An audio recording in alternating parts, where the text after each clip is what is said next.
With me today is attorney Noble McIntyre from McIntyre Law, and we are going to know the law when it comes to nursing home abuse and negligence. And we were just talking about how often it's hard enough to put a loved one in a nursing home, and then you compound that with some real problems. You know, it's a tough thing. I don't think anybody really wants to most times put a loved one in a nursing home, but sometimes the care that they need is such that it's specialized care and you just can't do it. And we hear so many horror stories, and we have an aging population, we really do. People are living longer and they're getting to that stage in life where you need some specialized care, and oftentimes an assisted living center or a nursing home is the only place that really can take care of your loved one. The problem is that not all assisted care centers or nursing home centers are built the same. And some provide better care than others, and some you just need to avoid like the plague. Well, and that brings us to the first point you were making, is you really have to do your research. You do have to do your research. You should never put your loved one in a nursing home that you haven't gone and visited and made an attempt to talk to some of the folks that are there and say, what kind of experience are you having? You've got to remember, you're putting a treasured, valued person that you care about in this facility.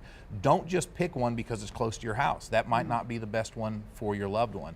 You need to go in, you need to visit, you need to find out a few important things. One, if it's a nursing home that purports to tell you that you can't put your loved one here unless you sign an arbitration clause, which has been the law until recently. The law just changed that nursing homes can no longer require you to sign an arbitration agreement. In the old days, it would be buried in a stack of papers this big, and often you wouldn't understand that you were signing that. And what that means for folks that don't understand, you can't sue. You have to go before an arbitration panel, and the damages are much lower. But more importantly, from the nursing homes aspect, is that if they do something horrible and they hurt your loved one and there's an arbitration, the public doesn't find out about it.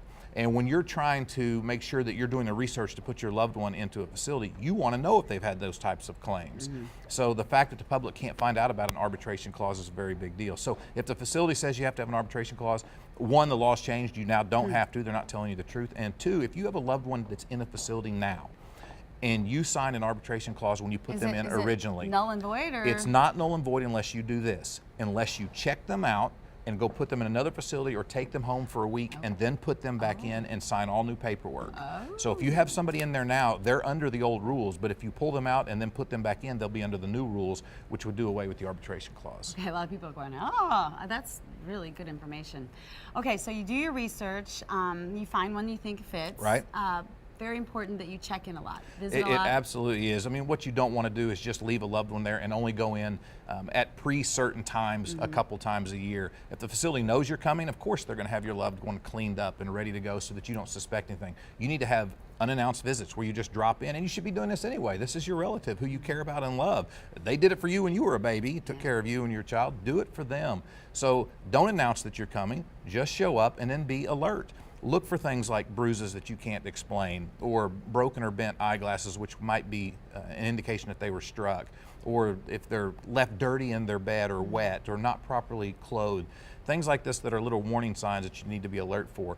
And if you see something that makes you go, oh, I don't know about that, that's probably your gut telling you need to look a little deeper. Yeah, I was going to say, go with the gut. You know, and we were talking about, like, my grandmother was in a nursing home, a really, really nice one. So, I mean, it doesn't matter, right? You know, and they stole a lot of her stuff. And we didn't find out until after she passed away.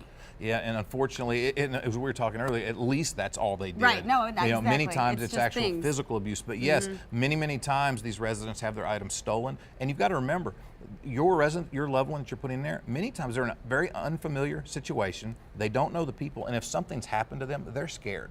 And they've probably been told, if you tell anybody, we're going to make this worse on you. And so they may not be honest with you because they're fearful for their own health and safety. So you're saying also you need to keep that dialogue open where your loved one can talk to you. Absolutely. They need to feel free to be able to tell you things, and you need to let them know that if anything is happening, if you need to tell somebody you're not going to tell anybody till I get here, and then you tell me, you need to understand I'm not going to leave you alone after you've told me something like that.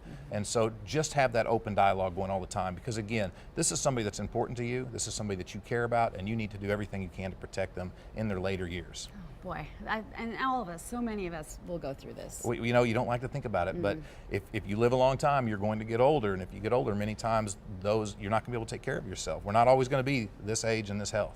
Yeah, all right, well, that was great information, and again, we showed you the indicators of abuse that you want to make sure that you know, are aware of those. Know the law. This is Noble McIntyre, McIntyre Law, personal injury experts. They're located at 8601 Southwestern Ave, right here at OKC, 917-5200. They always have the answers. You can also find, like I said, they have a website, everything, and you're not going anywhere. That's You're correct. staying here. Let's go over to Shelby now.